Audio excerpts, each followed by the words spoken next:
Greetings, fellow Gunther stans. Tiki here. And Blue Dragon 5. And we're back one last time to break down the final 5 episodes of Cobra Kai. It's our Cobra Kai Season 6, Part 3, SpoilerCast. And Dragon, we stand Gunther in this house. We do. I literally oh, Gunther, that we could use that. There we go. All right. So Dragon, season 6, part 1 and 2, a little bit rocky. I honestly enjoyed part 1 of season 6 a little bit better than most people did. I kind of enjoyed the fact that we had all these little rivalries kind of brewing to the surface. I actually the actual resolution of the Kenny and Devin stuff was cringy at best, but I thought the build-up as far as Devin not feeling sure enough of herself was compelling. I actually thought the Hawk and Dimitri stuff, while the MIT stuff was a little annoying, was still okay, where are these two gonna end up? There were definitely some some plot threads in the first part of the season that I thought were compelling. Then season 6 part 2 came out, and Dragon, I think it's fair to say, in spite of our love of Gunther, and Gunther does have some cool stuff to do in season 6 part 2, maybe the worst stretch of episodes in Cobra Kai. We really lost the plot there. We were going with just it basically just became Mortal Kombat, essentially. It the became plane episode. The freaking plane episode. Snakes on a plane. Yeah, easily the worst episode of Cobra Kai, no doubt about it. Yep. I was excited for that episode when I saw the title, but no, it was pretty horrible all the way around. But Dragon, I think season 6, part 3, I honestly think the only things that for me, as far as a thesis goes for this season, for this part, the only thing you can really criticize with this stretch of episodes, for me, is honestly the fact that we had to deal with some messiness from the first stretch of episodes in the season to kind of get to some of the good stuff. But Dragon, this is really good. This might be maybe. I don't think anything is going to match the first 3 seasons of the show. I think it's pretty fair to say that the first 3 seasons of the show are a pretty perfect arc, but I think this stretch of episodes might be the single best 5-episode stretch in seasons 4, 5, 6, just because of how satisfying everything is. We really go all out with delivering just kind of tying up loose ends with all the characters. It's just very cathartic the way all the arcs end up. We have some actually really genuinely good martial arts action in here. What do you think? Well, I'll tell you. So I think we had a lot of hope that there was going to be a strong finale. There was going to be a lot of sorry, let me put it this way. I think there was a lot of hope for a strong finish before season 6 started to drop. Mm-hmm. And the first 2 parts, they shook our confidence, initially to varying degrees, then to major degrees with the second part. And I think it was kind of leading to the question, oh man, we knew season 6 was a bit of a gamble, but could it have been a major mistake? Do they have they written themselves into a corner of oh my god, they botched the middle so bad? Can they save it? And even so, can they overwhelmingly save it? But I tell you, man.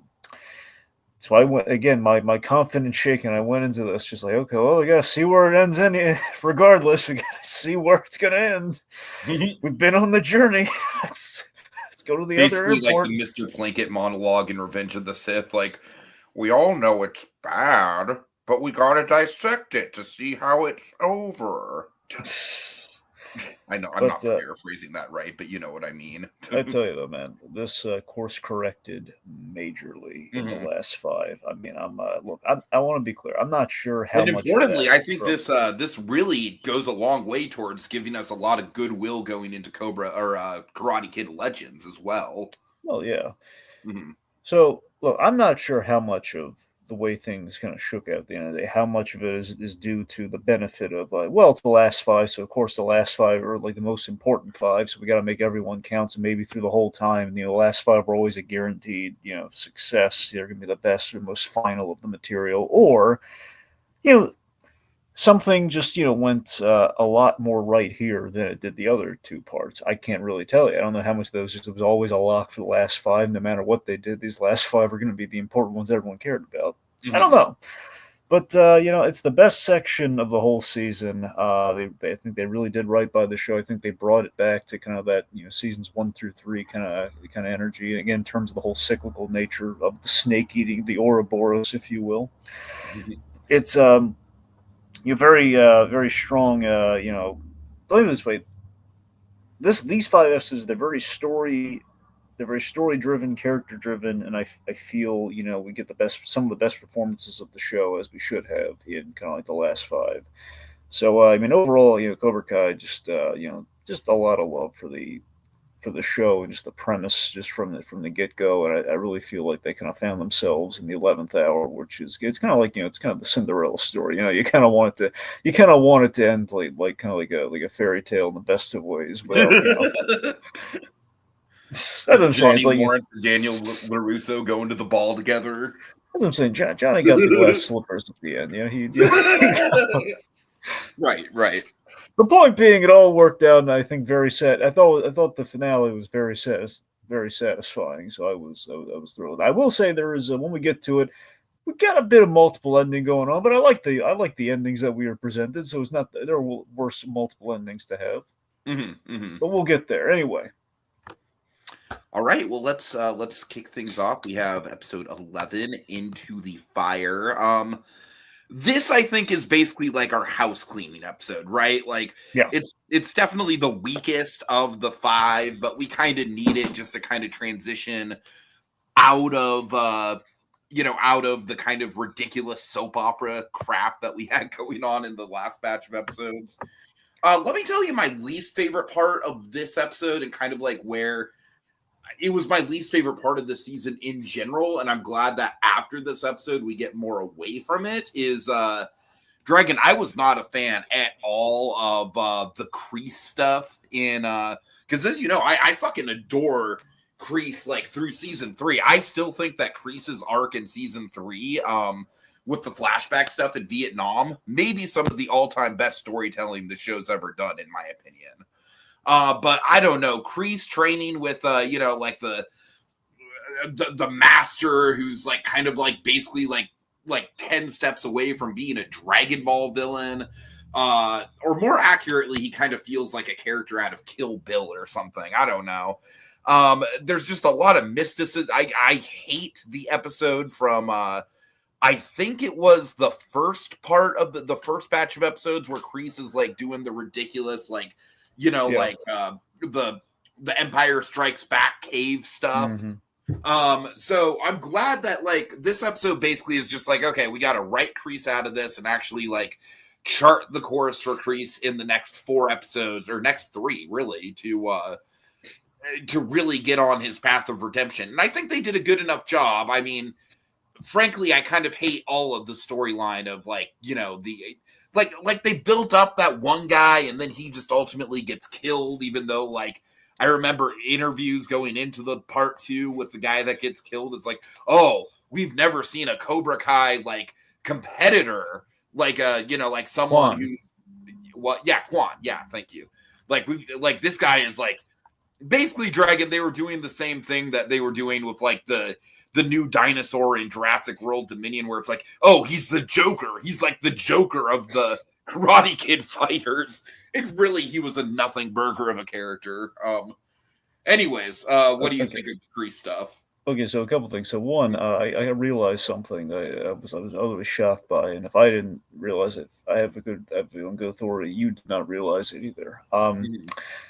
Did you recognize the actor who plays Master Kim? We have two. It's funny, we have 2 characters named Kim. So Master Kim's the old man, the old Kill Bill looking guy, and Sensei Kim is this beautiful young one. No, I did not recognize the actor.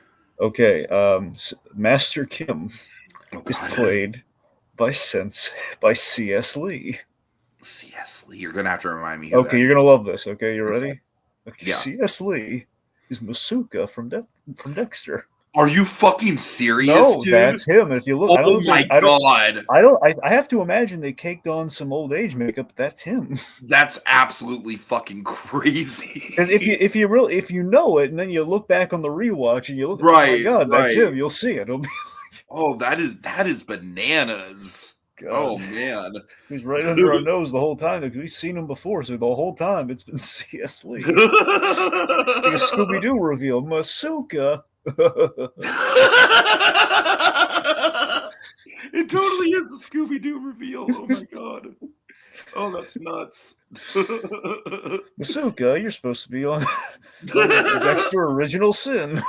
Oh my god. I've heard that isn't bad, I by the have heard way. I've heard that as well, but And it's I don't know. I might need to actually give it a chance because I actually did just get Paramount Plus so I could watch Yellow Jacket season 3. Mhm. So I have Paramount Plus anyways. I don't know. Maybe I'll check out the first episode, see if I don't hate it.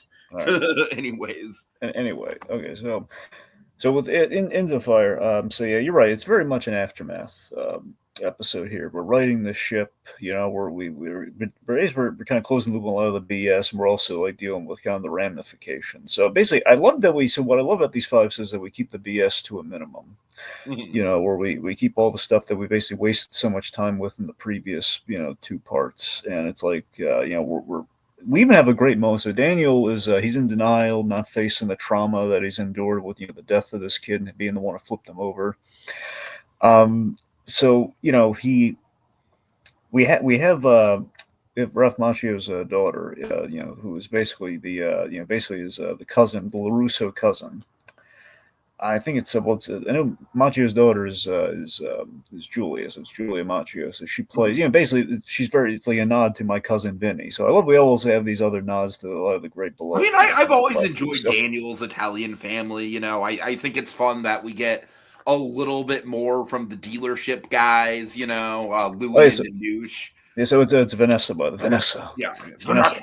So Vanessa, so I love the detail that she's like has a relationship with Anoush, which I think is cute. Yeah, totally, But that's the totally. thing. So you know, we have our very Marissa Tomei styled Vanessa LaRusso, which is just funny in itself. Mhm. And again, just the whole show is like a tribute to Macchio and like everything, and you know all the, you know, the biggest success of his career. So it's kind of funny that we're referencing the other success of his career in the show. But the point being, we have her playing Shrink, and we set up. You know, she's really smart. You know, studied psychology and everything. So she basically calls out, like, basically she calls out the writing, like, no, we have 5 episodes here. We're not gonna spin our wheels. We're just gonna, like, she just calls out, here's what's wrong with the mother daughter, and here's what's wrong. Okay, Sam Exactly. wants to leave. Let's not pretend otherwise. Let's not drag out a reveal. Sam doesn't want. Sam wants to go to Okinawa, and Danny's got problems. Okay, uh, Amanda, uh, oh man. discuss. You know, that's essentially what's going on here. Yeah. That's great. Meanwhile, Kreese. So yeah, I love Kreese's arc so much. I love that he's very consciously blaming himself for Kwan's death. And again, this really, I think that the death of a student, which he's never really had to deal with before, Mhm. has put everything into perspective and really forced him to look back and think about, you know, how he treated Johnny, which Yeah, pays I off think it's a tremendously. shame that we kind of had to go through like a bunch of like contrived bullshit with him to get to this point. But I mean, hey, like, and as we'll discuss with Kreese, I think like in the episodes that he has left, he just kind of gets progressively better and better as we go on through these last Yeah, few. that's the thing. Like, this is honestly this Martin Cove stole. I would say everything. Everyone really brought their A game here, but I want to say Martin Cove and Billy Zabka especially. They really brought, you know, like they brought some of their best performances in the show. Specifically, Martin Cove in these last few episodes. Mhm. So it's just him again, just him, like the educated Kreese who's gone through this arc and he's really processed things and he's really seeing the error in his ways and going on the redemptive path that Johnny has been on the whole series, and just kind of seeing it. You know, but again, like the impossible task of the show is like, can John Kreese of all characters be redeemed? And the fact that we finally do in like these last five, they go over time. It's just great. So I love that, you know, seeing, you know, after seeing Master Kim like torture these students, like here's a really brutal technique, and like you're gonna test it. We take Yoon, like basically Kwan's stunt double, take Yoon, Mhm. and, and then okay, Yoon, you're gonna brutally test this out on everybody, and just that's where Kreese is okay. But it's kind of like Kreese getting a gut check. Like, is this what I was like? Is this like the worst version of myself? Basically, yeah, yeah. And yeah, it's a gut check for him. He sends Yoon away. He basically says, "No, Cobra Kai is not going to be participating in the kind of the reformed Saikai Taikai. We're not going to do that." And again, he's taking responsibility because at the end of the day, he's not a monster. He's just again, he's lived his life the wrong way. Uh-huh. Which again is fundamentally what Johnny was dealing with for many years. He was kind of living his life the wrong way, basically taking the sport too seriously. Sure, sure. Now, same token, I want to say so. Terry Silver. So Terry Silver, I love that he's. I love our logistics here. So at the top, the big thing you and I were wondering is how the heck do we come back from dead student on the mat? How do we how do we come back from that? Especially with the Saikai Taikai I things. I mean, think the answer impossible. is kind of like we don't really. Terry Silver is just kind of like he's just sort of in it. He's just kind of like accepted it as like a reality of the shit that he does. But I think so. Terry's like greasing the wheels of progress here. He's he's determined to get one last victory via the Iron Dragons. Before he untethers from this mortal coil, no matter what. Mm-hmm. He sells Gunther. Lovely Gunther. I love he's like the first person we practically see here. Oh, we gotta check in with Gunther. I mean, Gunther is going to have his big moment next episode, which I'm sure Yeah. we'll talk about. But yeah, Well, I think so. I love that Gunther basically lays that. Okay, look. I mean, yes, I don't want the Psych Attack to be remembered for like bloodsheds, but look, right. we gotta. I will.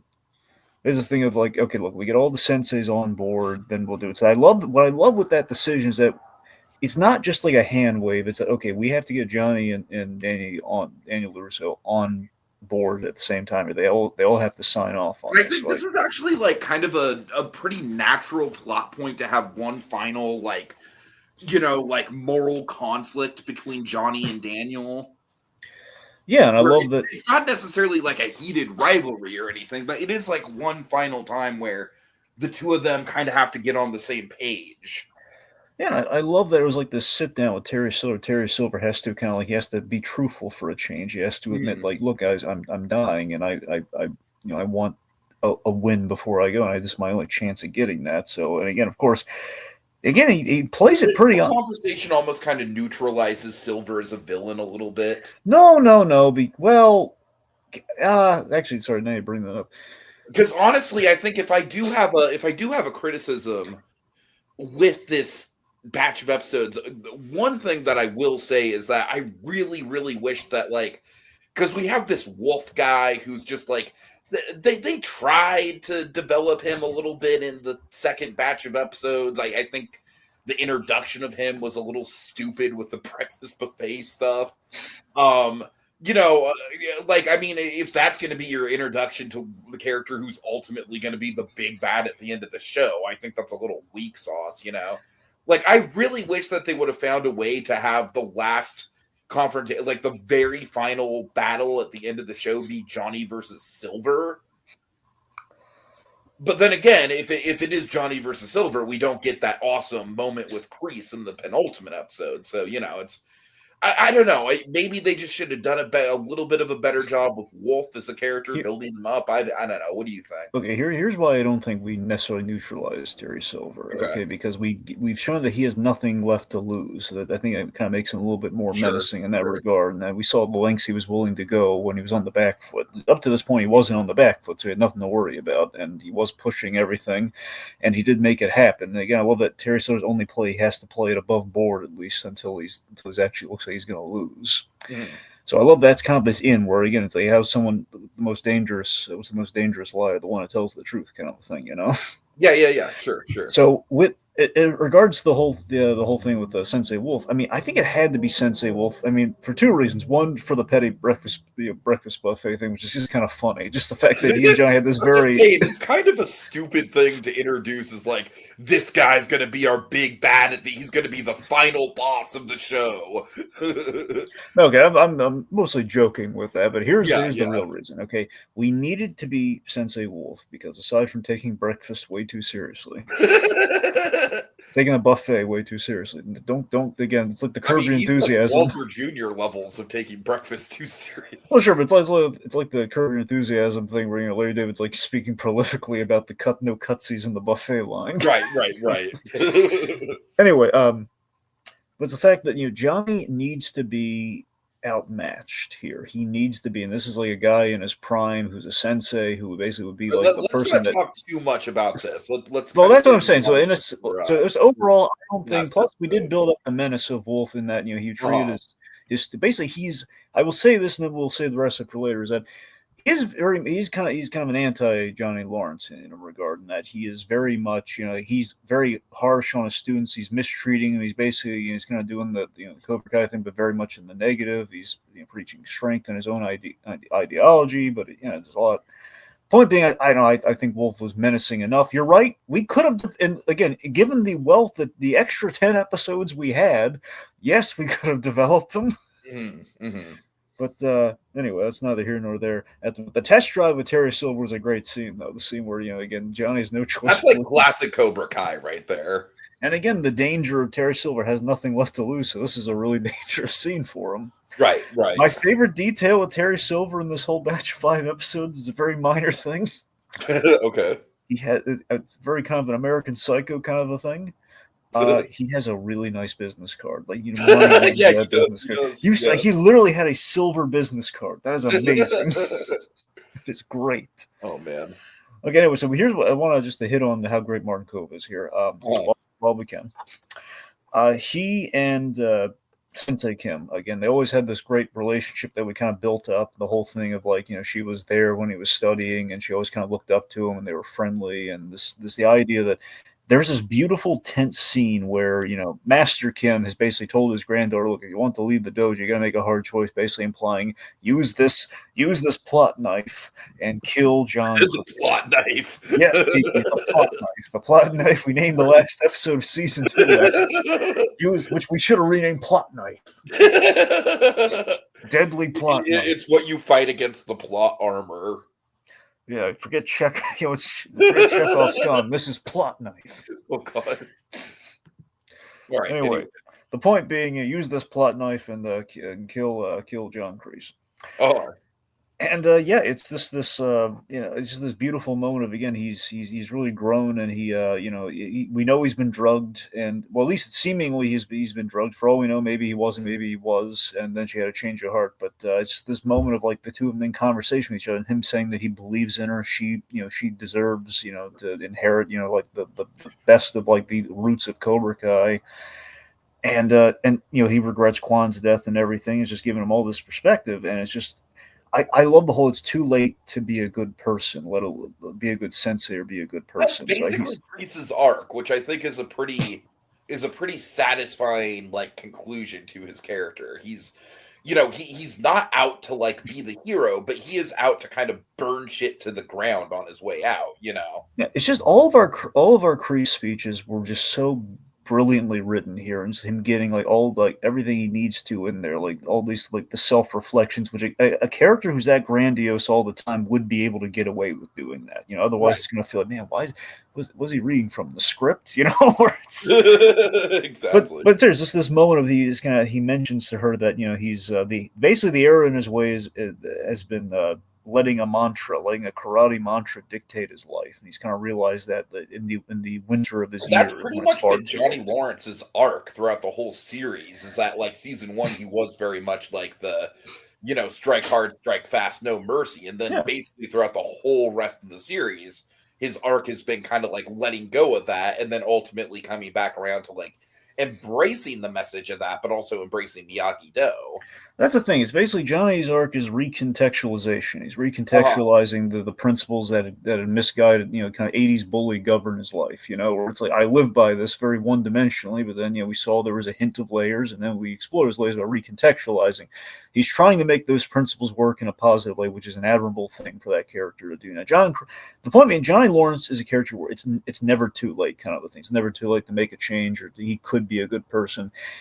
John Kreese, again, he's kind of realizing, he's having that realization, but when it's too late for him in life, when he's all the damage done, which I think makes him a really interesting character and a really interesting counterpoint to Johnny throughout this series. Okay. Also, just one last thing, because we Yeah, sure. Go ahead. so I love that Kreese again. He's always had a soft spot for the women in his life. Since the loss of his mother and his girlfriend, so he's always had a nice soft spot for Sensei Kim, which again kind of like this. It's a beautifully bittersweet moment. Like this is the last time we'll ever see each other, John. It's like it's sad. It's a bittersweet kind of a thing. Uh-huh. All right, so the Saikai Taikai's back on, and that brings us to episode 12. Holy shit, Dragon, the cold open in this episode. If we didn't love Gunther already, dude, I feel like this cold open was basically like, that Dragon and Tiki guy from So You Want to Be an Imagineer really love this character. Let's give him something to like really like hoist him up with. I mean, seriously, how awesome is it, man? If the showrunners are listening, if Josh and John are listening, guys, if you're looking for a spinoff, absolutely, Gunther. We have the flashbacks of Gunther, like how Gunther became so awesome. Out of all the characters that I hope get a cameo in Karate Kid Legend, I just have Gunther there as the announcer of the tournament. Yeah. Like, whatever tournament ends that movie. I mean, that's all you need to do. That's what I'm saying. Think of it. He was just a little sorry. He's just a little German boy. God. He's like a little Austrian boy who loved Rocky IV. Right. Probably wouldn't be a little boy, like timeline wise, but still. I will say though, after that fucking awesome cold open with Gunther, which is just incredible, just literally, it's just like tell him what it is.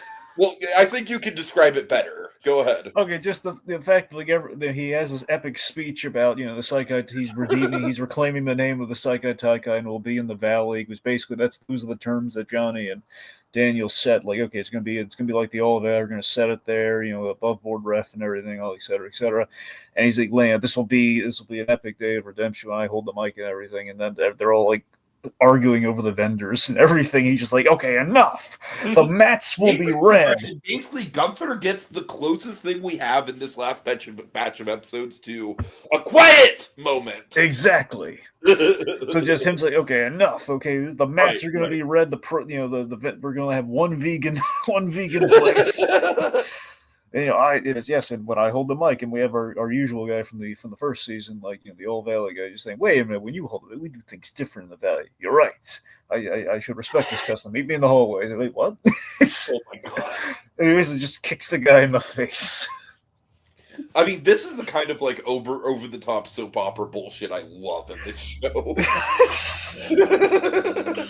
And that's also what gets us our title reveal. And I think this last batch of episodes has some really good title reveals. And that's always been like a signature in this show that I've always appreciated. The fact that we brought the Cobra Kai title of these really cool moments. All right, so it's a month later. The tournament has returned to the Valley. Again, we go full circle because think about it. In the crux of the Karate Kid franchise, Tiki. Well, not the Karate Kid, just with Cobra Kai itself. And you could make it hard, but let's just focus on Cobra Kai here. We've done the All Valley essentially. I know this is technically the Saikai Taikai, but the same building and everything. We've gone to this location. The All Valley again. Yeah, it's which I think is them realize. I like to think that, mind you, they plan these episodes in advance, so it's not. I'd like to think they realized, you know what? Maybe we shot a little far on the Saikai Taikai. We should have made it simple. I mean, that's why season 6, part 2 is pretty universally regarded to be the worst stretch of episodes in this series. They tried making it like that Rocket Power finale movie, Oh god, yeah, but they lost the plot. They literally lost the plot. It's like we're not in the Valley. We're not having any of the awesome we're treating air miles like it's bonding moments. It's just karate bullshit, and I mean, admittedly cool action. Like you and I admit the platform fight was a cool fight. Yeah, but highly impractical, but it's fun. Right. How did they get up on the platform? I know. Anyways, but anyway. So the point being, yeah. So the point being in the series, we've gone to this location 3 times doing a 3 act structure, and each time it was different. We had this, the initial victory, which was a huge moment that really set everything in motion. Then we had, the whole Eagle Fang kind of in the mix, and Uh-huh. then we had, which again was the bought fight, the cheated fight, the dark chapter in the middle, and then we had like we're bringing it back to integrity and honesty. Right. So unfortunately, Dragon, I will say that as satisfying as that Gunther moment is, and it's truly one of the best moments of this entire stretch of episodes.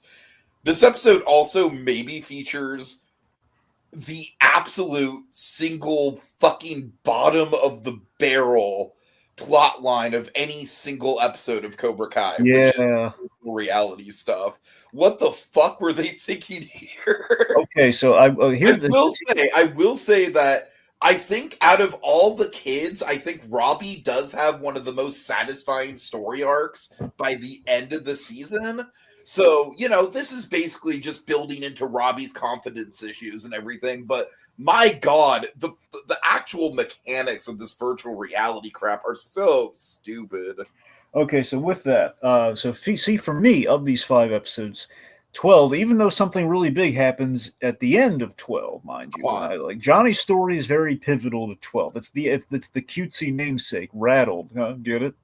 Oh God, right. But aside from the Johnny story, aside from the Johnny story and the Gunther opening, aside from those 2 aspects, Basically, we bookend with awesome stuff, but then in the middle, it's just kind of like this is meander. like the only weak episode, with the exception of those major events. Uh-huh. It's the most fillery of the episodes. Sure, Because sure. think about it, Yeah. we have like the virtual reality thing, which is okay. We know Robbie's going to end up. He's going to. That is like one. That is like maybe the single cringiest thing that Dimitri and Hawk do the entire series. I mean, look, it's cute to put the robots thing in there. The fact that okay, these guys they could be engineers and stuff, Sure, which is sure. like they have a passion for. And we want to. Which, by the way, I will say that one of my Hawk kind of got done dirty in this last batch of episodes. It's not that he has any like majorly bad moments. He's just kind of there by and large. Like he doesn't really have anything to do. That is true. Unfortunately, Hawk was like we had the whole team Like if captain anything, thing. Dimitri has more to do than Hawk in this Well, last batch of episodes. unfortunately, yes. So yeah. Yeah, it's unfortunate, but Oh God, is this episode the episode with fucking Chosen and the winery too? yes, that's this episode. Yes. Oh boy. Okay, so that's What you're I talking mean. about with filler. Okay, go ahead. Go I'm ahead. just saying between us, so we have like the robot, we have like I mean, that virtual stuff is reality. at least fun. I think the virtual reality stuff is just stupid. Like I'll always take some mopey Chosen. Yeah, so we have that, and then we have so Chosen goes to basically he gets we solve the whole Kimiko thing. Mhm. Kumiko thing, where basically she sends him let's be friends letter, basically a very polite, unfortunately, a very very pleasant, very polite breakup letter, saying look, I think I love you as a friend. Mhm. Which I got every time I hear the whole let's be friends, I keep thinking of this hilarious moment from Buzz Lightyear Star Command. Oh God. I bring it up only because this is like legendarily funny, Tiki. Okay, Patrick Warburton is Buzz Lightyear. Okay, basically Booster has a crush on a girl for an episode, right? Uh-huh. And basically, he confides in this to Buzz, and essentially Buzz goes on like, "Oh, that's nice, Booster," and they basically cautions her to be delicate with the girl because you don't want the whole I think we should be friends, because then Buzz goes in this whole rant where apparently I don't know if he was married or he had a girlfriend, but essentially he had a romantic interest who cheated on him with a tennis instructor, and he just. It's just Patrick Warburton as Buzz Lightyear going on That this sounds like a very hysterical. fun Patrick Warburton bit. It is this hysterical rant. He breaks. He's grabbing Booster by the helmet. It's like it's what friends means, Booster. It means loser. Oh God. It's just. Which, by the way, I'll push back about that. No, you should. I'm just saying that's what. Like That's I don't think it was a necessarily like super memorable or funny bit in my last stand up, but I do say some stuff about like how I think the friend zone is underrated. I mean, I don't know. Like I kind of like Dragon. I kind of thrive in the friend zone these days. It's like I get to be friends with women that I really respect and appreciate and like to be around. And there's no actual pressure for the relationship. I don't know. I kind of like it at this No, no, point. no. I'm just saying that was the mentality then, and I was just kind Sure, of like sure. that. That's what the joke. It's just the fact it's such an overreaction, and of Right, course the right, art, right. the moral of the episode is then buying it back. Where okay, Booster is okay with being friends, and that's the Buzz act. The moment that happens, the episode Buzz like, Ranger, you might want to disregard that earlier conversation. Anyway, okay. The point being, Chosen, he's basically they're worried that Chosen's going to overreact like he did at the Saikai Taikai with the flowers. So the Russos take him to wine country where he ends up with Winnie. Yes. Winnie is Moon's Moonbeam. I know I keep wanting to say Moonbeam, but whatever her name, Moon, or is it Moonbeam?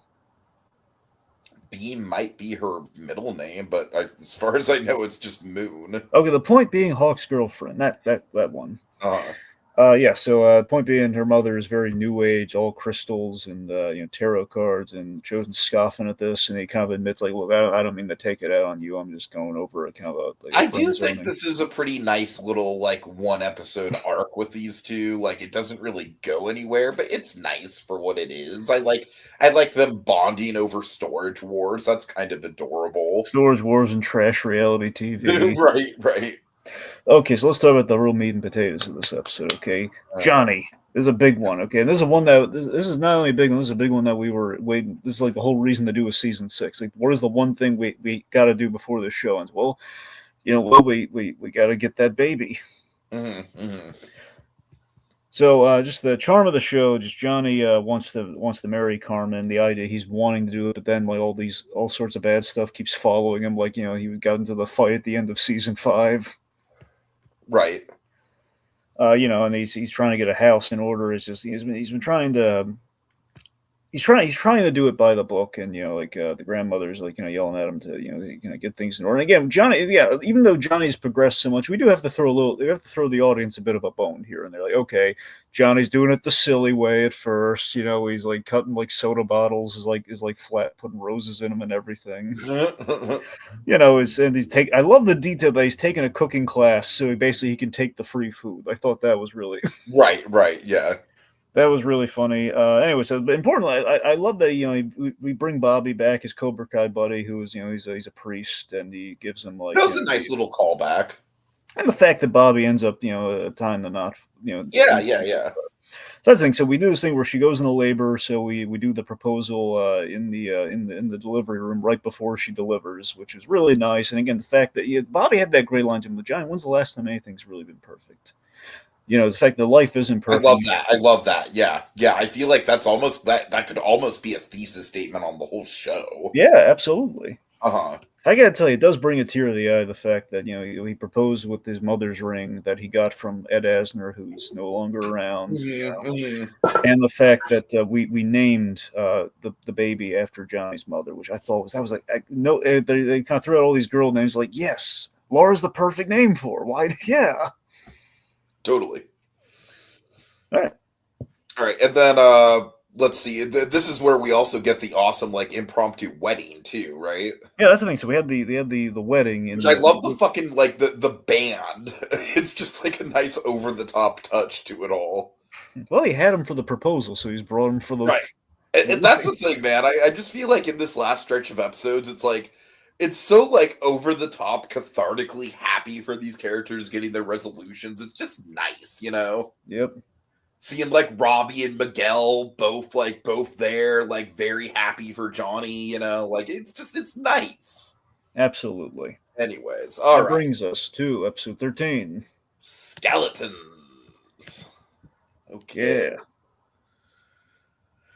Yeah, so this is basically kind of like the in between episode where we're sort of dealing with a lot of the tournament shenanigans. The big moment, I guess, is Robbie's injury.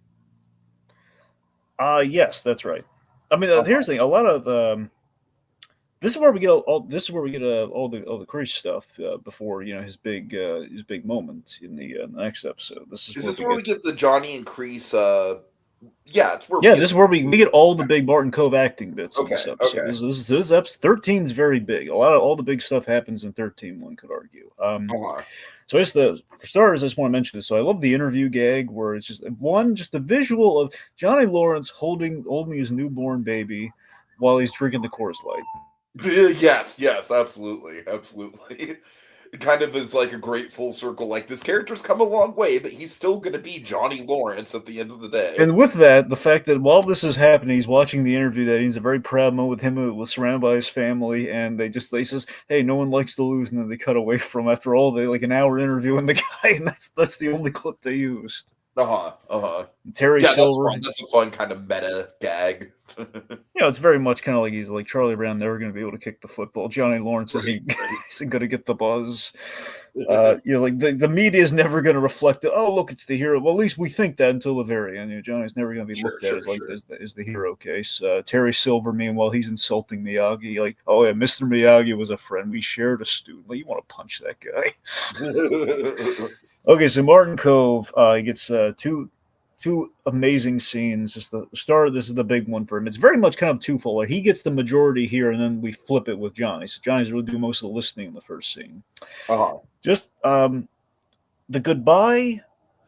Well, initially, sorry, there's a couple. We get all of this stuff here, but he says goodbye to Tori in a beautiful way because he's had a really good arc with Tori, and again, Tori being kind of the fill-in for he's really bonded with her. Every sensei has had very much a student that they very much have a core bond with. Ultimately, it's Johnny and Miguel. It was Danny and Robbie, and Kreese with Tori, and it's this Uh-huh. beautiful little send off. He really did. He feels he did her dirty.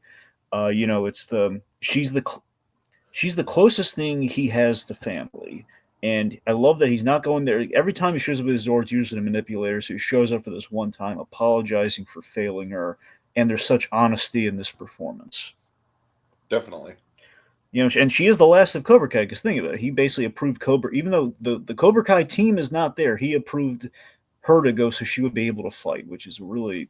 I love how full circle we come on Cobra Kai by the end of the series. I think because that's the thing is like I do feel like around season 4 we kind of lost the plot a little bit on Cobra Kai and what it's supposed to represent. Like I get the fact that like like the whole point is like Terry Silver is like bastardizing it, but like I thought when Kreese was taking over Cobra Kai, it was compelling because it was like he's essentially taking the ideas that Johnny Lawrence was trying to impart, but just like bastardizing them. But Silver almost kind of took it a little bit like, okay, we're just like evil karate dojo now. Well, that's the thing. Terry Silver was always in the era of the Karate Kid movies. Terry Silver was always the guy who was going megalomaniacal with it, where he's trying to franchise Cobra Kai, like it's going to take over the world, and there's cocaine.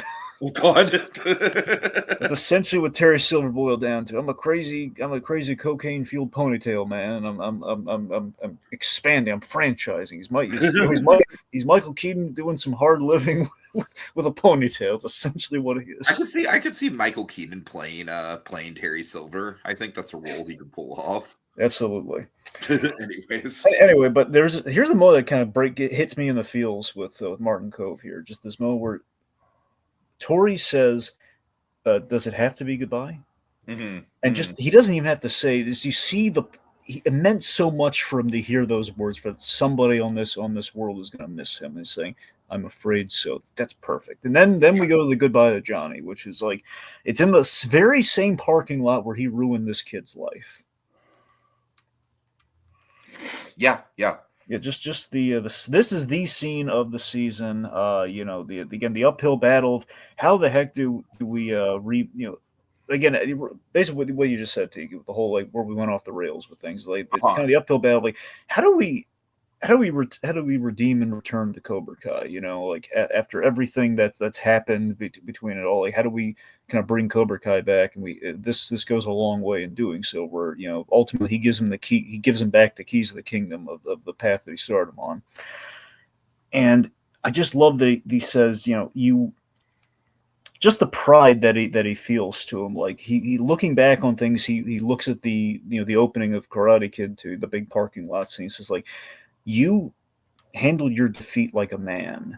I love how we recontextualize that whole thing because like that that scene is kind of like it's kind of like a bookend for the whole series, where it's like we start it as like a point of motivation for Johnny, like kind of like a point of like this is why Johnny has to prove himself. And then ultimately we come full circle with it, where it's like the fact that Johnny was able to to rise above that moment and come out the other side is very cathartic. Yeah, I mean, think about it. Like the two scenes that we really see when we keep flashing back here with these scenes, just in general with the series, the two moments of humanity with Johnny Lawrence that we had in those movies, or him saying "You're all right, LaRusso" when he hands him the trophy, which is very Uh, big here, and that parking lot scene where your heart goes out to the kid, bro. Man, he was, he was really mistreated by his sensei. There's sensei really failed him in that moment. That's the thing. So I love that just Kreese like saying like you handled that defeat far better than I did, and just the fact that I was childish, you were a man in that moment. right.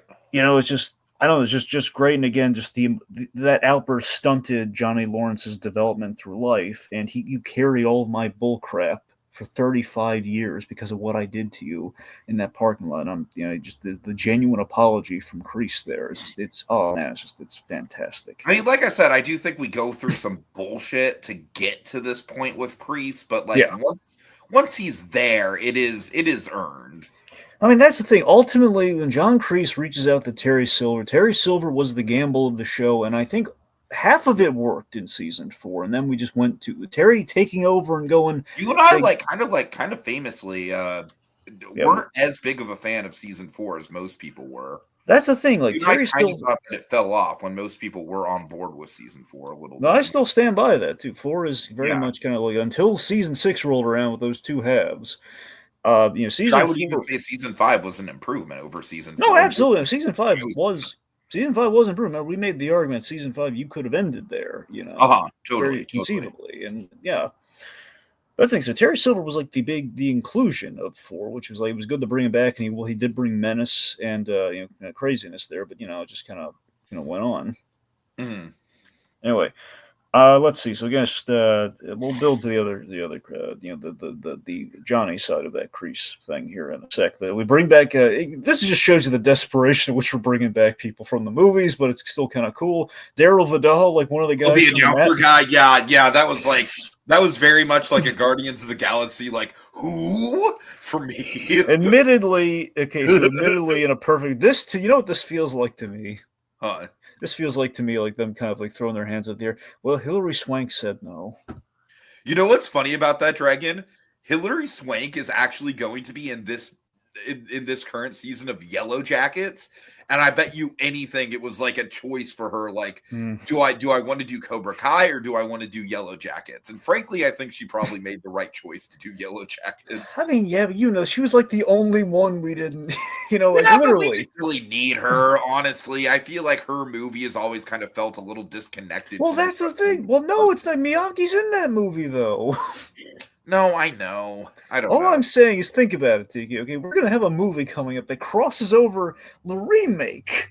Right. Essentially. So literally the only hanging Chad in the whole franchise. And Yeah. this would have been a role where it would have taken away and it would have added. I still think that Yellow Jackets is gonna be the better career move on her part if she had to pick one or the other. Yeah, I guess. But yeah, Anyway, okay. Point I being, mean, just Yellow Jackets has really revived Christina Ricci's career. Um, freaking, uh, Melanie Linsky. I think that's her name, Linsky. She's yellow. She's in Yellow Jacket. She's got a good career going on too. Anyways, Yellow Jacket's also Sophie Thatcher. Like that. So that show's kind of like a star making vehicle right now. Anyways. from the sounds of it, yeah. Uh huh. All right, so Amanda is on board, so we cut out all the whole like Amanda being like, "Oh, this karate war, I'm so sick of this karate war." She's like putting up painting like the little the bonsai trees on her cheeks, like, "Yeah, karate." Yeah, we're in the last episode's karate. mm. All right, so I love the weakness and the desperation on Terry Silver in the bathroom, where as he drops the pills and everything, and he's just again just the whole. I'm taking if I'm going to heck, I'm taking him down with me. So that reaffirms okay, Terry could be dangerous here, even though he's on sick leave. I He's mean, like you said, it's like the whole point of the whole thread of Terry is the that desperation. The man who has nothing to lose. I love the detail that he's basically lost he's lose all he has are his assets, which he's basically trading for favors at this point. Right, So right. he's losing all that capital. Uh-huh. All right, let's see. So the moment of silence. I found this. How did you feel about the moment of silence gag with Peanut? It basically felt like the Peter Griffin eating the chips when they're hiding from the Nazis bit. Honestly, The Anne Frank gag. yeah. No, I don't know. I thought it was funny, and you know what I did appreciate about it. I appreciated the callback to penis breath. Yeah. So I love the way we're kind of shouting out kind of our old Cobra Kai guys who very much lost the plot on them. But what's funny though? Nothing from Bert in this last stretch of episodes. Absolutely nothing. Well, there was no room for Bert.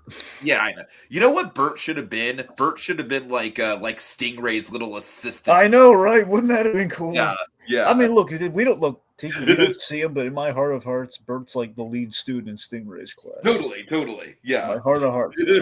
Anyways. So, here's what I liked about the Moment of Silence gag is that it's kind of a fun acknowledgement. Yeah, Quan wasn't great. Quan was a bad person. So, it's like, I know we have to. I said, the interviews, leading into season 6, part 2, they were basically like, "This is the most evil motherfucker we've ever had in the Karate Kid universe." Really, he was a bad guy, but he wasn't Joker levels of evil.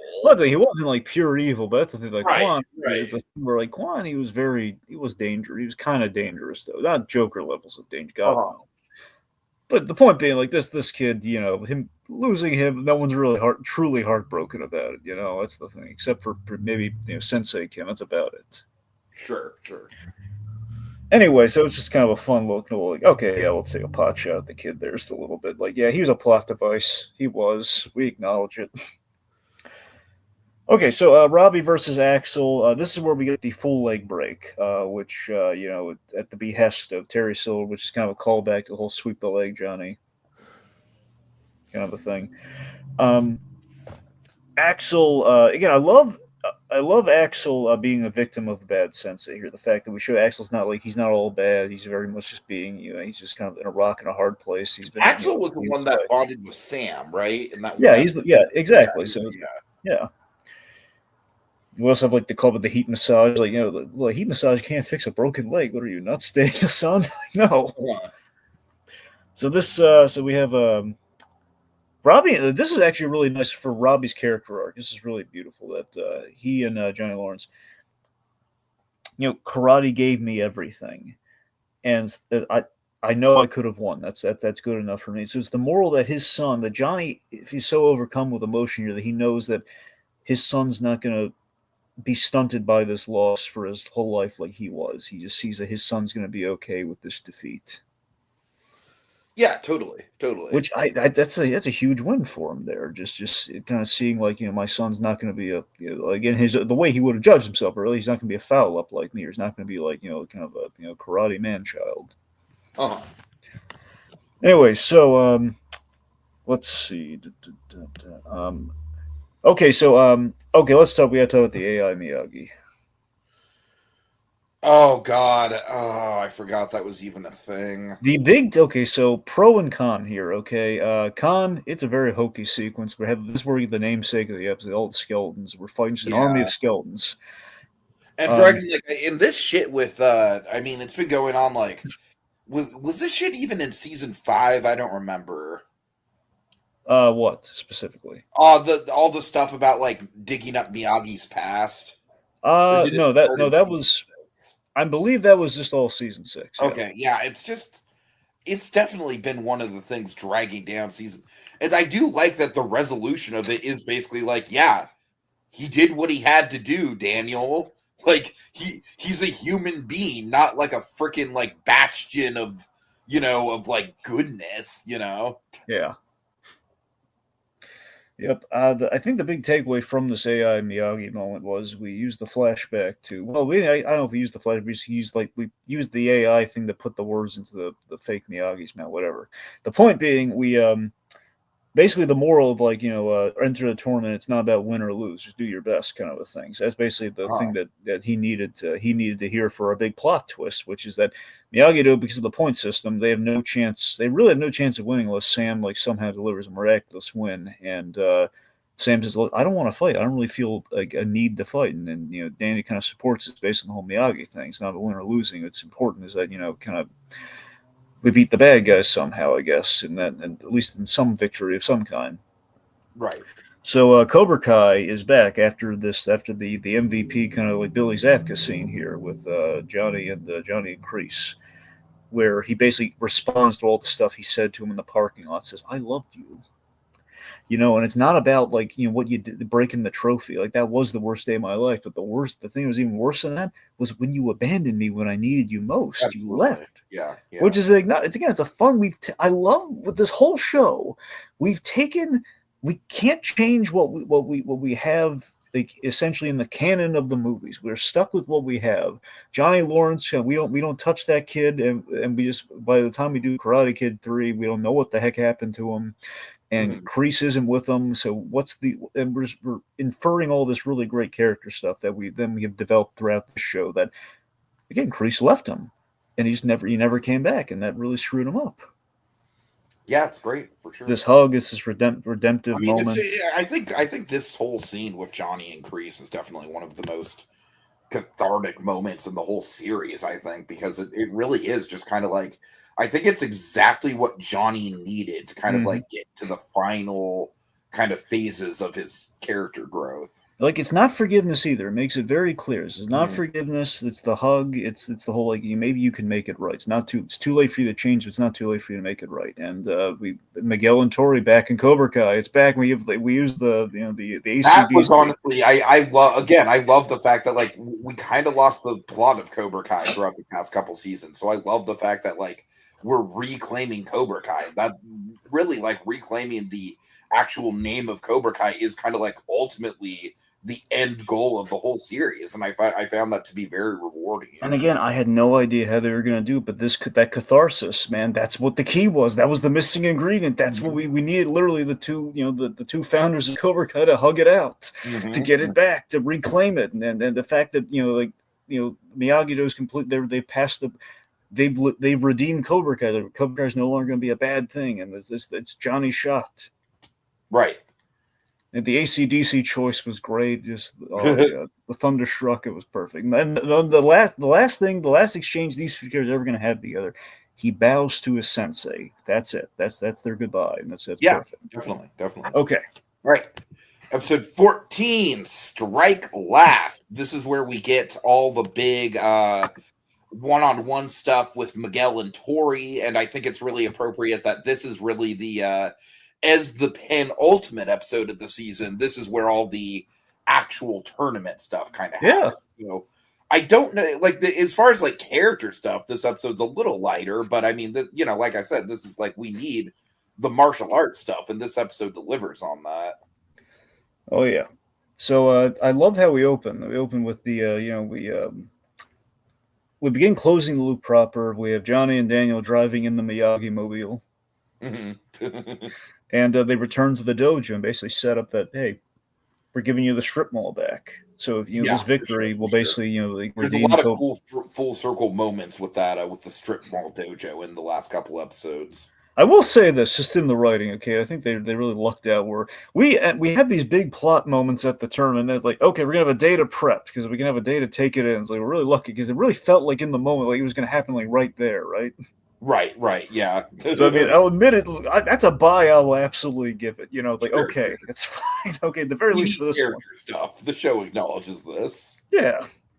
So we see. So in our last moments of the show here, with our students specifically, we see that we show that this Cobra Kai thing, it's going to be good. Johnny Lawrence is a great sensei. He's reteaching his students one last time, and we have the full circle lesson again. I love our full circle moments in these last two episodes here, where Johnny and Miguel are bonding over the pizza at the strip mall, which is how they first met. Him getting that pizza and him getting the Pepto Bismol poured over his head and everything. So it's just this.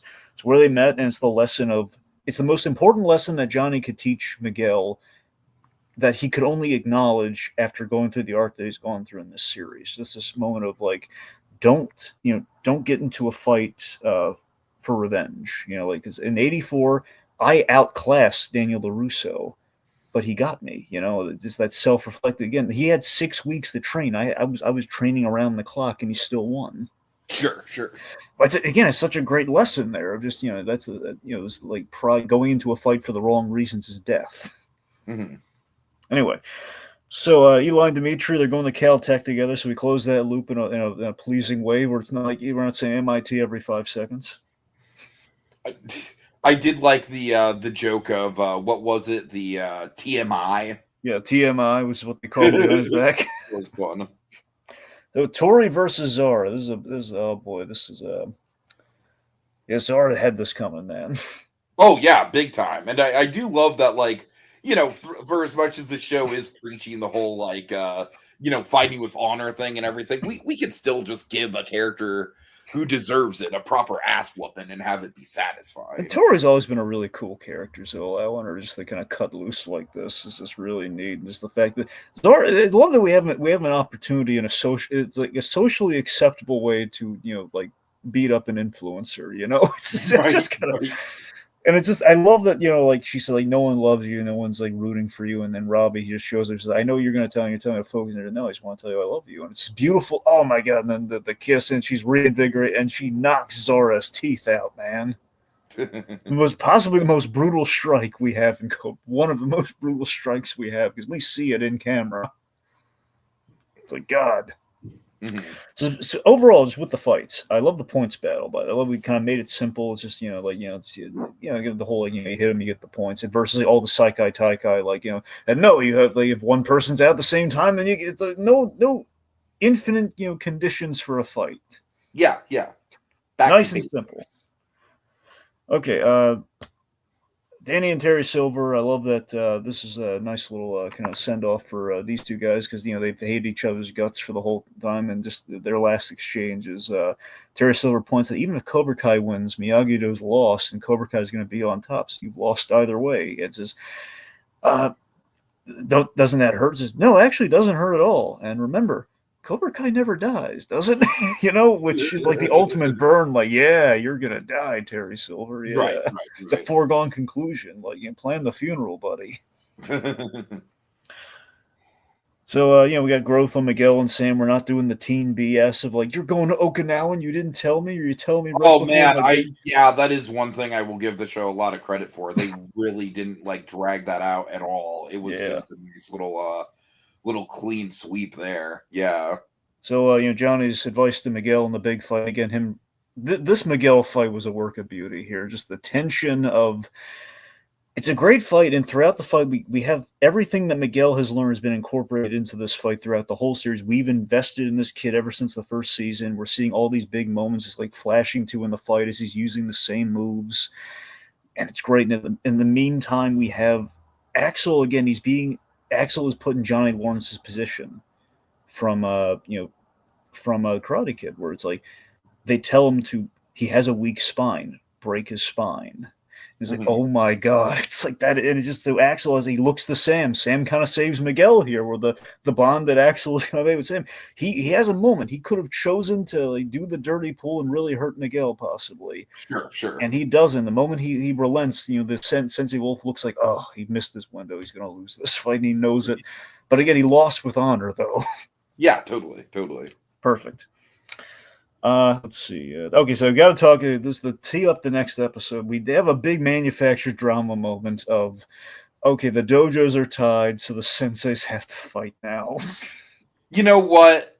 It's earned. It's ridiculous, yes, but like, yeah, it is absolutely earned. I did not mind this. It's like Johnny needs this character win, so I get it.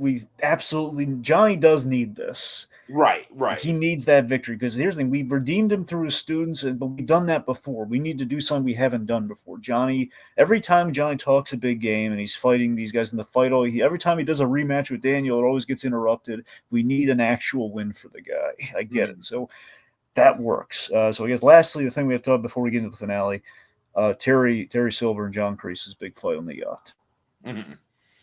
Which I will say, I think this is kind of like a good example of the show doing kind of like the more sort of over the top soap opera stuff, but having it be like justified and fun. And, since this is like the last time that these two like kind of larger than life villains are going to be facing off against each other, I think it was kind of warranted. Oh yeah, and also we had this. It's really brutal too. Because think about it, I was shocked by this. John Kreese off screen, he kills the nameless Karate Kid 3 bad guy. Mm-hmm, mm-hmm. Like with one, like he knocks him on the deck, and that guy, he's like neck snap, eyes open, he's dead. So yeah, so again, so Terry, now he deserved what happened here because he was again, things were above board. Terry couldn't just accept like, okay, the fight's gonna end out how it's gonna be. Terry's already convinced he's gonna win anyway, but he's gonna let's intimidate the newborn baby and the Lawrence family. I'm gonna send you over there, like do some possibly hurt some people or at least threaten some people, do some dirty pull. And John Kreese, as the father figure that he always has kind of been to this guy, he protects his surrogate family in a weird way. Right. At the very least, he protects Johnny Lawrence in a way that Johnny's never going to know, really. I mean, he might be able to, if they learn that we don't know what happens. We don't need to know what happens in the aftermath, but potentially he never knows that what happened here. Maybe he does. It's just this really great sacrificial thing that Kreese does. Mm-hmm. Anyway, just you'll notice in the wide shot though, this is kind of cool, but it's like every time Martin Kove fights now in his advancing years, we use like the younger Kreese, but we don't use in the wide shots. It's almost like a throwback to old '80s kind of like kind of action shows where we use like the very fake stunt double. Mm-hmm, mm-hmm. So it's kind of I don't know. I thought it was kind of meta, but anyway. Death by cigar. Smoking does kill, kids. Use a cigar right to blow them up. And we have kind of like a cheesy 80s death, but still, it's an earned cheesy. But that's so appropriate for this show because this show like has always thrived on the cheesy 80s stuff. No mercy. We have a very fake looking explosion, but still, it was a big moment. Yeah. Okay, now we enter our finale. All right, Ex Degenerate, which I love the title of the episode. Which is like the title of the final episode of the series. It's so fitting. If memory serves, Tiki, the first episode of the whole series was Ace Degenerate. Yes, it was. It was, yeah. Okay, cool. It wasn't crazy about that. Yeah. You're right. Absolutely as Ouroboros as it gets, my friend. Yeah, totally. I love our flashback. It feels, this is going to be a weird comparison, but it feels very Better Call Saul finale to me. It feels very much, I know it's a thing that a lot of finales. With flashback stuff, I mean, I see what you're saying. Now, I know a lot of finales kind of pull this sort of thing where often you'll flash back to like the innocent times, but I just love that. Kind of like the time machine scene with Mike in the last episode of Better Call Saul. We have this flashback to Johnny at one of his lowest moments right before the show started in 2017. Where he visits his mother's grave and wishing he had better news. He thinks, well, I got into a fight at Applebee's, and I don't know what's going to happen. It might be the last time I see you for a while. And there's such a there's the fact that it's Johnny as a screw up, but there's still that acorn of goodness in him, where it's the thing of like he apologizes for letting his mother down. Right. We transition from that to him with the baby that's named after his mother, with the second chance that he was looking for, that he has right now, the big second chance of his whole career, essentially, on the horizon. So we have some training montage. Tiki, take us through some training montage. We do have a comment here. We have Max Kelly. Happy to have you on board, Max. Saying, I can't believe the writers wasted an entire 15-episode season just of the Sekai Takai and the same old characters when they had all the time to bring characters who had been absent. Like, what is wrong with the writers? So I guess maybe Max is commenting like he wanted to see maybe a little bit more of the ensemble cast, which, I mean, I think it's fair, Max. I don't know if you were here, but we did say that like we were a little bit disappointed that characters like Hawk, for example, didn't get a lot of time to shine at all. But at the end of the day, I do feel like this show really has been kind of a 4-man sort of thing with Robbie, Miguel, Daniel, and Johnny. And I think all 4 of those characters do get very, very satisfying arcs. So, yeah. But anyways, yes, the montage. I love how Rocky coded this whole episode is, by the way, Dragon. That's one of my favorite parts about this episode. I gotta be honest, my heart melted for the Rocky thing for 2 reasons. Okay, one is just the fact that this is a meta love letter. It's a meta tribute to John Avildsen, who directed Rocky and The Karate Kid, Oh, the first one. So I think it's so. I just love this bit where Daniel LaRusso kind of points out that he knows that Johnny loves Rocky. I know you love Rocky 3 and 4, but I'm more of a Rocky 1 guy. Remember what happens in Rocky 1? He doesn't win. He's the people's champ. yeah. Basically, that he gives him that, like, to take the pressure off. You're the people's champ. You back in the day, you were the people's champ. Like everyone, even though the kick thing always bugged you, it's like you won that fight essentially. So this is your chance to prove it. Mm-hmm. So then we have the montage akin to Rocky, which again, we're using the Karate Kid training song. Sure. Okay. Really quick. Max is saying characters like Jimmy, Mike Barnes, Freddie Fernandez, pretty much all the original like movie characters. Which, I mean, Max, I think at this point it's kind of like there's only so much room, and I feel like at this point, like this show wasn't like a Karate Kid the adult years show. As far as like all those characters weren't necessarily big parts of the plot. If anything, most of these guys, I mean, like it would have been fun to see, like maybe I think out of all the people you mentioned here, Mike Barnes is probably the one that I would have liked to see maybe like a 1-scene episode or a 1-scene bit with Mike Barnes. I think Mike Barnes did get a decent amount of development in this show, but I mean, I don't necessarily think that characters like Allie needed to be around. Well, if memory serves, the guy who played Mike Barnes, he might not have been actually able to participate because when they shot his scene earlier in this season, he was about to go in for surgery, so he had like right, and he was around. Like he did have a pretty pivotal part to play in the first part of the season. Like that he's helped them select the winners. Yeah, right. So. Yeah. I don't know, like Max. It's not like I'm trying to poo-poo your opinion or anything. I'm just saying, like, I don't necessarily think any of these characters that you're mentioning are like characters that the show ultimately revolved around in any sort of way. So, would a cameo with them be satisfying in some senses? Maybe, but I don't think it was needed really. If anything, I think characters like Aisha. Getting Dragon, I still think that the way that they handled the Aisha character is maybe one of the most messy things in this whole show. Yeah, we just completely wrote her out, and we occasionally drop a dime on her, like, oh, look, it's her. All right, Max. Well, at this point, I don't know what to tell you, buddy. I'm sorry you feel that way, but everyone's subjective. Everyone is entitled to their opinions and everything. I don't personally think they really dropped the ball by not bringing back all these characters. But I think overall, Max, I mean, look, it was definitely a messy season in terms of like how the 15 episodes went down. The and Dragon and I, when we first came on, like we admitted, like we think this last stretch of episodes is pretty satisfying, but it is bogged down by like the fact that like part 1 and especially part 2 of this season was some of the worst stretches of Cobra Kai as a whole. So ultimately season 6 is a very messy season. I ultimately kind of wish that they maybe would have, I think the best route they could have gone in is just made season 5 a relatively longer season. Like maybe have season 5 be 15 episodes and just, you just don't need the Barcelona stuff at all. Like the Barcelona stuff could have been cut out entirely. Like at the end of the day, I think the sum up is that the last 5 episodes bring it back to the valley anyway, so it does feel kind of pointless. The Psycho Taika in retrospect felt like a big bowl of nothing. It's just basically it's a fancy rebranding of the All Val. It's essentially what it is at the end of the day, which some people are gonna like that, some people aren't, and I totally understand the people who aren't. Because again, you invest in that; it's a big deal, and you think we're going to really kind of shift things. And it seems like the big shift that we're probably going for is going to be this Karate Kid Legacy movie that they're doing. But that's not Cobra Kai though. Sure. Anyway, Okay, so we have the training montage in which Johnny's he's kind of like learning. Again, I love that they go to the beach where they first met, and also where Miyagi was training Daniel.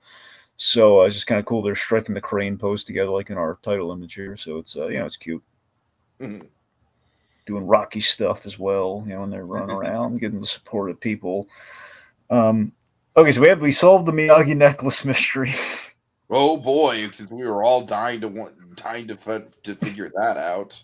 Well, this was a thing of like, okay, if we're gonna like work Lorraine in one last time, because again, it's full circle. She brought us here in the first place. She's in the very first scene of the first movie. We got to pull her into this last episode here. So Fair enough. Fair enough. the Yeah. fact that she's kind of ways, okay, look, guys, you desperately need me to tell you that all this Miyagi stuff was it was all for nothing. I'm going to do that for you. Basically saying it was literally all for nothing. Admittedly, we don't dwell on the whole. Miyagi did kill a guy though, but we don't do it. We don't talk about that.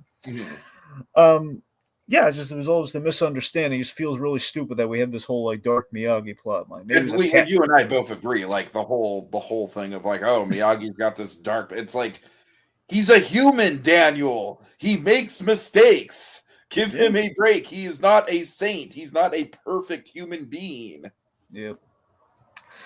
I love the so here's the thing. I am pleased. Well, again, I hated the whole plot line. Those other 10 episodes. Dimitri and Yasmin, they're back together, which was like it's a little win. It's like okay, Dimitri, he didn't completely tick off the girl, so that's good. Mhm. So I was satisfied with that because I liked that relationship. I was really heartbroken. This whole stupid choice of like, oh no, Hawk kind of sabotaged his relationship accidentally, and I didn't like that. Yeah. There's a lot of messy stuff with Hawk and Dimitri that I'm glad they kind of course corrected Yeah. on. It all worked. The important thing is it all worked out, which is that was pleased. Okay, it was a big fight. Wolf versus Johnny. Mhm. So again, he really gets into his head majorly in that locker room when he tells them the whole like if you win, your family's going to come up to you and they're going to say it's okay because they have to. Basically they're going to be disgraced by I that will loss. say that this stuff is genuinely some of the best stuff in regards to Wolf as a character. Like in regards to him being a villain. I mean, Yeah, it's a lot deeper than breakfast. yes, it is. It is. Yeah, so and again, I love that we bring it all back to where it all started before him. It's the 3-point match. It's a race to 3 points, nice and simple, which is I think how it should be in our Mhm. finale. Daniel in the Cobra Kai outfit, Amanda Right. Likey. Yeah, and I love that ultimately it builds to this is kind of poetic though, and again, the thing that they're not aware of this, but I love that with the loss of Kreese, Johnny ultimately needed Kreese in his corner for this fight, in a sense, and Daniel Sure. steps up to the plate to do that for him because after he's kind of a point or so down, he basically gives him like the old Cobra Kai pep talk, saying, "What is there?" Basically, the whole "there's no fear in this dojo." Mhm. Puts the fire in his belly and really just kind of gets him gets him back into his head. And again, like the advantage is he has an overconfident opponent, which is basically what Johnny was. So basically, Johnny's kind of flipped the script on his original loss in a really cool way, which is again the big benefit of this fight. Where Johnny is outclassed in every way. This guy's in peak physical condition. He's doing cage fights. His body's a temple, all that.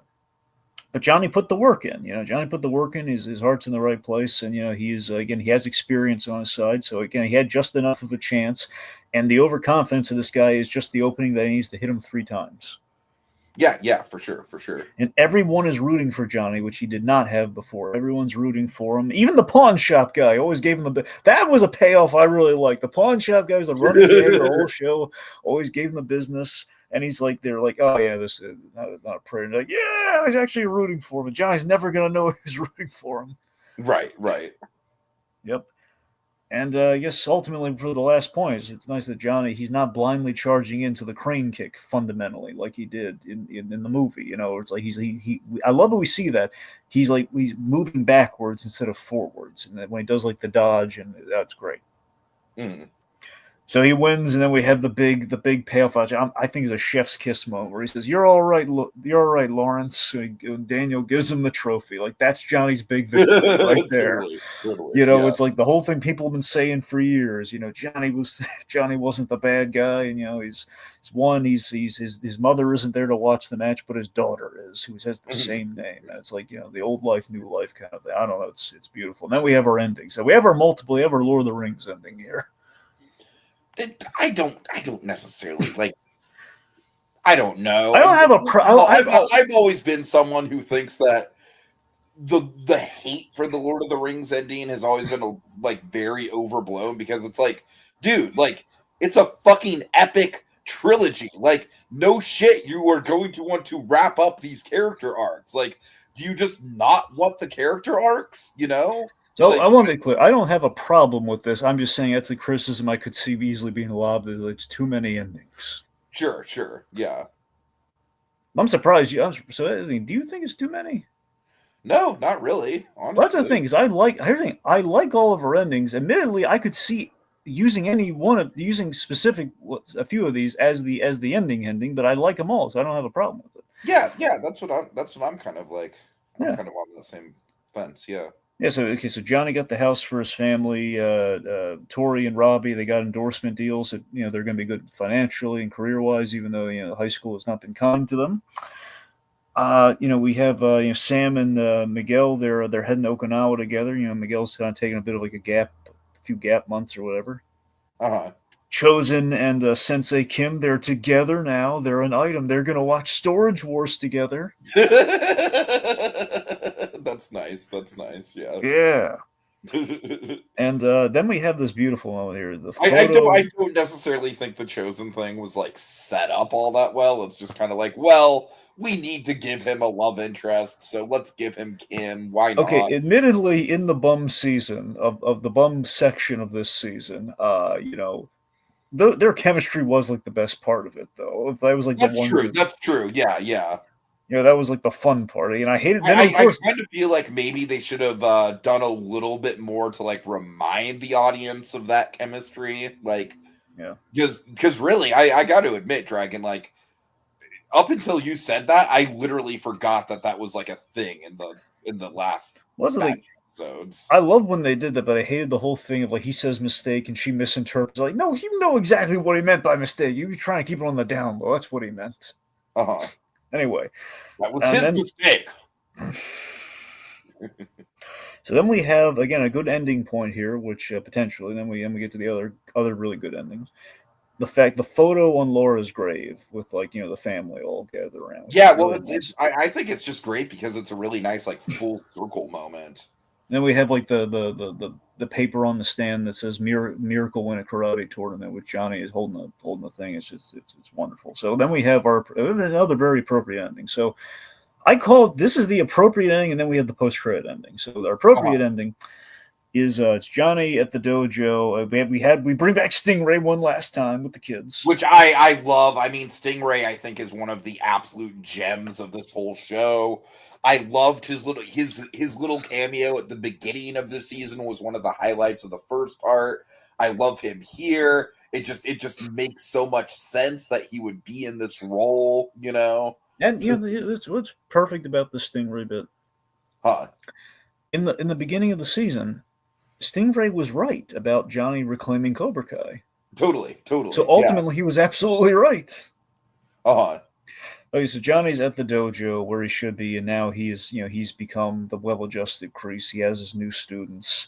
He's breaking them in, and the whole thing. This really great balanced philosophy of like you will learn both Cobra Kai and Miyagi Do. Because I don't excel at defense, I do offense. He does defense, and that's how you'll achieve balance. We'll switch on and off, and it's just great just seeing him in front of the symbol and everything, and just he's achieved at last with that speech. He's achieved balance at long last, and that's a great character. That's where that's the fist pumping. Yeah, Johnny, you did it. You're gonna make it after all. Totally. And then we have our post-credit scene, which is we have the showrunner's cameo talking about Back to the Future, and the gag here being it's like, what if we did like a Back to the Future from Biff's perspective? Mm-hmm. Which is pretty funny. And I tell you, I love that like, they've done. I have this thing where it's like, oh my god, they never did this joke. Right. The fact that we, of all the things we've referenced throughout, like we pretty much referenced almost every frame of footage from the Karate Kid in in this show, even the sequels. The one gag we didn't reference this whole time was the fly bit. True, true. Yeah, yeah, you're right about that. Yeah. So I was just like, I was so And charmed by. this episode, I mean, this whole series is just like I think it does a good job of of making it its own thing, but like at the end of the day, like it is very reference heavy, and that is one thing that they I think it's kind of appropriate that they held off until the very end here to to do that.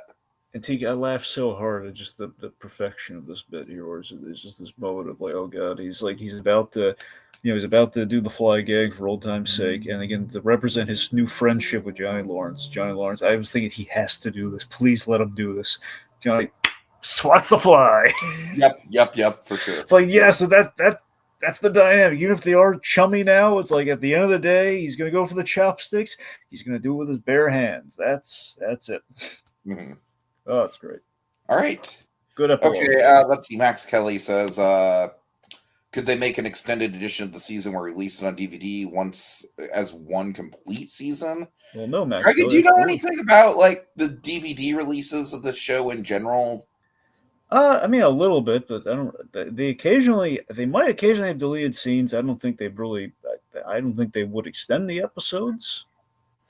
Yeah, I mean, I think the season's already pretty drawn out as it is. So. The important thing for me is like I kind of like the type of bonus features they have on the DVDs and the Blu-rays kind of like are my big criteria for getting them sometimes. Unfortunately, while I have it on Netflix, I would be inclined to get it on DVD, or Blu-ray. But if they had commentary, I would get it in a heartbeat in a second. That's the difference. So unfortunately, no luck on there. I think I've looked on the back of the boxes. I've seen deleted scenes. Regardless, they're not going to extend the season like majorly with that kind of stuff. I don't think. Yeah. Unfortunately, it may be a perfect world we could do that with anything, but especially right. So we've reached the end of the journey, Tiki. We have. Do you feel wiser? I guess so. I kind of feel like I got stupid and then got wise again, throughout the course of this last season. All right. Yeah, I don't know, Max. I'm sorry. I'm sorry that you feel so let down by this season. I mean, I feel like Max, you're not in the minority as far as like not liking season 6 as a whole, because I think pretty much everyone agrees that like the first 2 parts of the season, some of the weaker stuff in the show, but ultimately I do think, and I think a lot of people think that these last 5 episodes really did bring it back around. So I am genuinely sorry that you didn't get a lot out of it, but Dragon, I think it's fair to say that I wish that season 6 wasn't as rocky as it was, and I kind of wish that I think in an ideal world, I think maybe we could have combined the stuff in season 6 and the stuff in season 5 while just basically cutting out all the Barcelona shit, like into one like kind of extended season 5. I think ultimately that would have been the best course of action here. But at the end of the day, they do course correct pretty well from what was ultimately in the first 2 parts, people were saying, just generally speaking, a pretty rocky season. So so I think we do a good job, all things considered here. Yeah, I mean, look, at the end of the day, I still hold true that season 6 really just needed to be 10 episodes. They really shouldn't have. Yeah. I mean, I was hopeful for 15, but I mean, seeing how it was going, it was like, oh boy, yeah, we might be in trouble with kind of our midsection there, and we ultimately very much were. It was 5 episodes too many, but again, knowing they had in their back pocket these really great 5 episodes to wrap it all up, I think it goes a long way. I mean, it's not really a great thing. Oh, did you like season 6? Well, I mean, I like the third of it. What do you mean you like the third?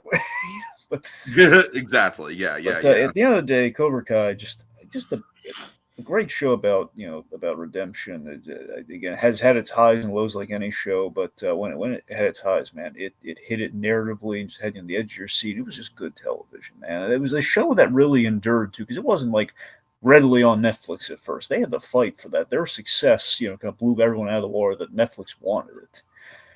And then, for better or for worse, it can maybe goes the way of a Netflix show for the peaks and valleys. Who knows? But the peaks and all valleys. But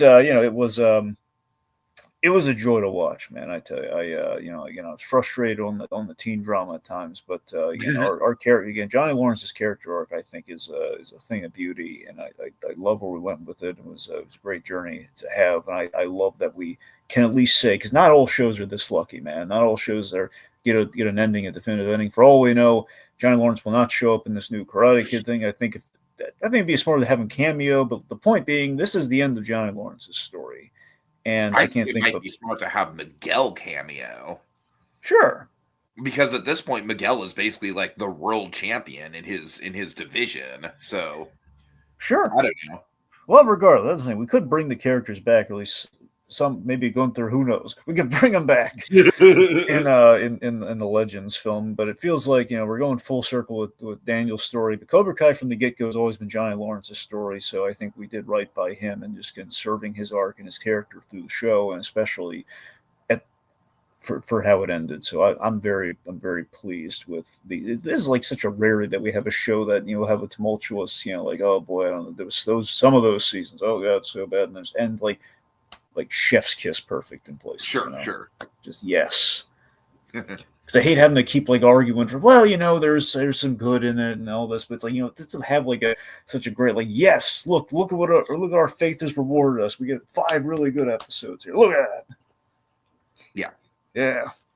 All right. Well, Max Kelly, you're kind of new around here, but I do appreciate the insight and the comments and the engagement. So if you want to stick around on these parts, we cover a lot of different TV and pop culture related stuff, and I am happy to have you in the comments.